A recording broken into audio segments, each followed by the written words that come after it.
Hey guys, welcome back to my channel. Today I'm doing a foundation review on the Catrice Cosmetics True Skin Hydrating Foundation with Hyaluronic Acid. This is a long wear foundation. I've had this foundation for a couple months now. You guys actually recommended this to me when I did that whole haul of drugstore favorites that you guys recommended to me. So we've had it for a little bit now, and I recently saw Tati do a review on this and she really hyped it up, and I forgot I had this kicking around ready to test out. So I'm bringing it out today to see if it's worth the hype, if this lives up to its 5-star status. My skin type is normal to slightly dry. It's pretty normal at the moment. And all the claims of this foundation are something that I really gravitate towards. So this is a long wear foundation, which is something that I personally need. It is a medium buildable coverage, which is my favorite type of coverage. Natural real skin finish, who wouldn't want that? Hydrating, lightweight texture, sounds incredible. There are 20 shades in this foundation, and looking at the shade range just now, I do believe they could be better at it, quite frankly. I went with the shade 40 Neutral Hazel, which might be a little light, a little too neutral for me at the moment because I'm quite rosy tone, but we're gonna make it work. Should still be fine. If you're in Canada like me, you can get Catrice Cosmetics on Shoppers Drug Mart. This retails for $13.99 there, and on the Catrice website, it's $11. I also recently have been loving the L'Oreal True Match foundation with hyaluronic acid. This isn't regular True Match, it's the one with hyaluronic acid. It has very similar claims to the Catrice one. The Catrice one is more affordable, and the L'Oreal one has more shades. So I wanted to give you guys my thoughts in addition, how I think it compares to that foundation in case you've picked it up because of me, and just let you know my thoughts on that. So we're gonna start off with this foundation. Super hyped right now, probably really hard to find because of Tati's video, but I really wanted to test it out, let you guys know if it's worth waiting for it to come back in stock, or if you can find it, if it's worth picking up. We got a really nice pump on this, nice gloss packaging, feels really high end. I did use a little bit to clean up my brows. I'm gonna do one whole pump on my hand, show you the consistency. You can see quite liquidy. And when I first tested this on my skin, it did have kind of that really quick dry down, like that CoverGirl 3-in-1 foundation I recently tried, just a little bit thinner. So we're gonna have to work quickly with this. So I'm going to take a little bit on my Makeup by Mario F1 brush, which is this foundation and concealer combo brush, which I love. Already primed my skin. But if you have normal to dry skin like me, you got to work quick with this. I needed to test it out before just to see how the dry down was on this, because it is pretty quick. Not a bad match, still a little light. When I try out foundations, I don't like going in with too much on one spot because I like to see how sheer I can get the foundation, because I don't like anything too full on right away. I'm losing my voice, as always. You can tell how little I ever talk. And if your shade match twins to me, I will leave a bunch of foundations I use and the colors down below so you can kind of see where I compare to, but this will probably be slightly lighter than those shades. It does look skin-like. I still feel like it's sitting a little bit heavy on my texture. And this is definitely more of a thick kind of formula compared to this L'Oreal one that I absolutely love. So just upon initial first impression, I like how this one feels like on my skin more, but obviously I want to see how this wears, how it looks after all said and done when I put on the rest of my makeup. So I'm just going to add a little bit more, see how this builds on the skin.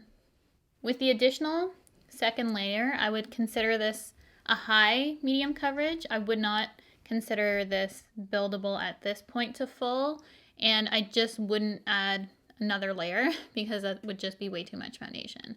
So yes, it is medium buildable to slightly high medium coverage. I wouldn't quite say that it builds to full though. It does look pretty. I still feel like I feel it a little bit on my skin, and the consistency, even though it's liquidy, it does thicken up when you put it on your skin. Not as bad as the CoverGirl one that worked on my skin. This one I can actually blend out, but it definitely has this thickness to it that I feel like is what makes it really lock on. I can see how this will be long wearing just from how this is setting on my skin. It just has that kind of formula. If you're familiar with really long wear locked products, like it definitely feels like it's gonna lock onto the skin. Coverage is on the higher side, higher medium, not definitely full. I can still see my H-spot a little bit, but for the most part, it's pretty covered. With the full coverage concealer, that would be covered up. So very, very good coverage in my opinion, but not too much coverage because I don't like it looking like a mask. So it's at that perfect point where it could look a little too much, but it's just enough. And this is just gonna be based on formula. This, for me, is not my color.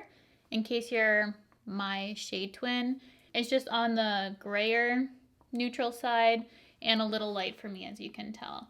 But with bronzer and stuff, we'll make it work and I can just test out the formula for you guys.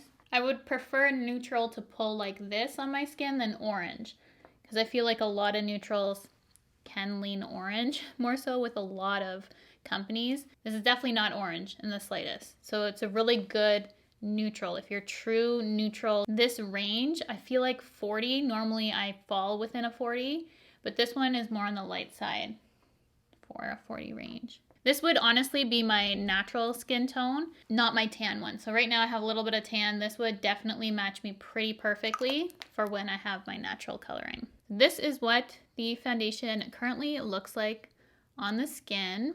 Looking at it up close, it really looks nice, like very perfecting with that second layer. I think that really did the trick for me personally, just because I do have the texture and I find with that additional layer, it kind of just made my skin look a little bit more even because of that thickness.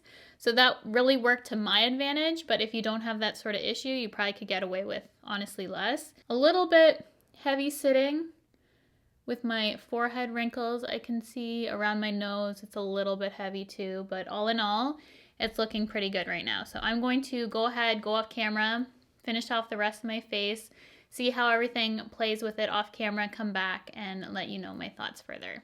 I'm back. This is my finished face and makeup. Everything played beautifully with the foundation. And this is one of those foundations for me that personally did need to be set because it feels really good on my skin now. And I have normal to slightly dry, as I said, and sometimes foundations I don't even need to set just due to my skin type. But this one was definitely one that I had to set down with powder. I'll list all the products I used on my face down below in case you're curious as to what I used. But right now, looks good.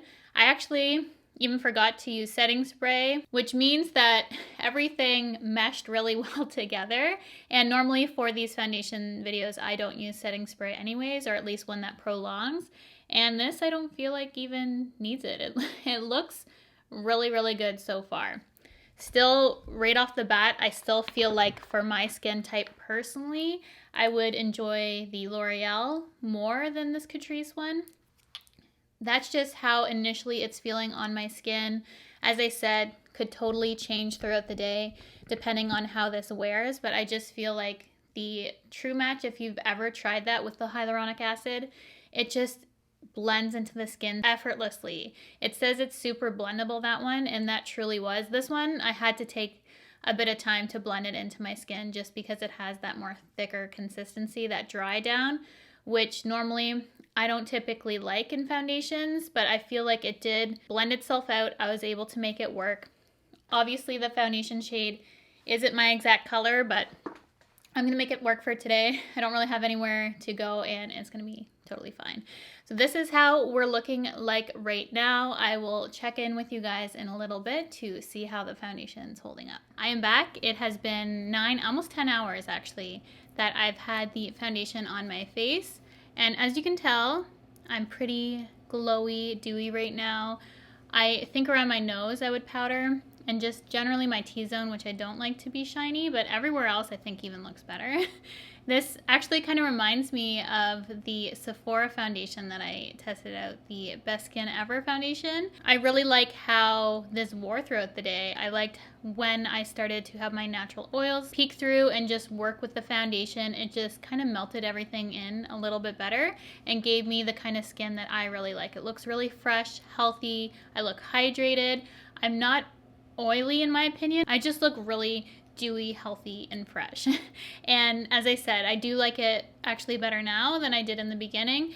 Just around my nose is the only place that, and the tip of my nose, I think is just a little excess in shine, and there's slight breaking up just right in the crease of my nose too.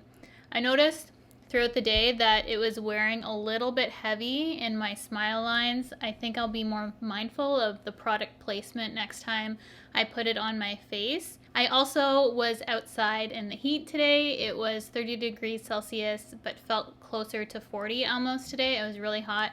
I was taking down our tent outside, so I was actually in there, which is even hotter, and everything held up really nicely. I did a lot of work outside, and I still think my face looks pretty good for having been out in the heat. So this is definitely one that I would say check out. I actually like the shade a lot. I think that this will be my go-to glam shade for the cooler months when I don't have as much color. I know a lot of you are probably wondering which I like more. Do I like the Catrice one more than the True Match? And I think they're honestly totally different foundations. Just how they apply to the skin.